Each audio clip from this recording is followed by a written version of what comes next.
მე მანდ ახლა როცა უყურე მივხვდი მე ერთი რამე რომ სალომე ზურაბიშვილი იყო აბსოლუტურად ბუნებრივი.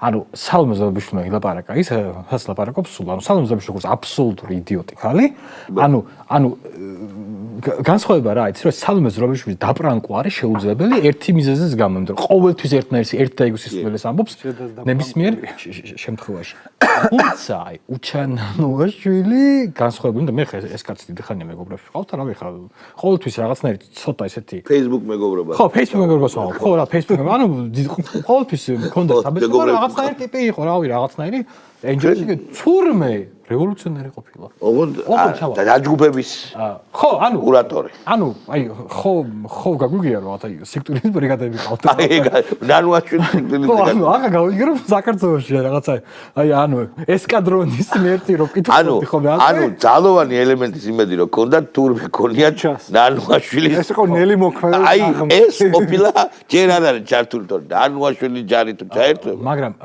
მან ძინებული ერთი ძალიან ნიშნულოვანი დეტა რომელსაც უნდა მივაქციოთ ჩემი აზრით ყურადღება.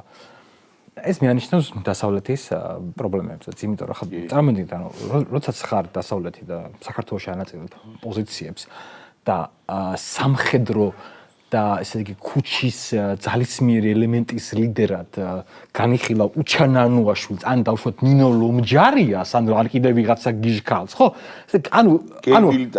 ანუ გაგვიმართლა ხალხო მართლა ძალიან გაგვიმართლა რომ დასავლეთის კრიზისი დაემთხვა საქართველოს შემახსენე რა შეძახი გეი მილიტარისტი და გეი ფრენდლი მდედრიონი რომელიც მიდიან უკრაინაში თავს წირავენ არა ხო არა იმიტომ რომ არა თავს არ წირავენ რუსებს ამარცხებს კი აუცილებლად ანუ იმიტომ რომ შალვა ეს არის აბსოლუტურად ანუ იმიტომ კი არა რომ მე რაღაც მაგარი სიტყვა გეი მილიტარიზმი არა მართლა გეი ფრენდლი რატო იცი რა გეების მიმართ არიან ანუ რა განსხვავება არის ფაშიზმი რომელიც არის ნეგატიურად განწყობილი მთელი რიგი ტიპების მიმართ გეების მიმართ ესენი არიან ფაშისტები ოღონდ გეი ფრენდლი გეების მიმართ კარგად არიან განწყობილები რა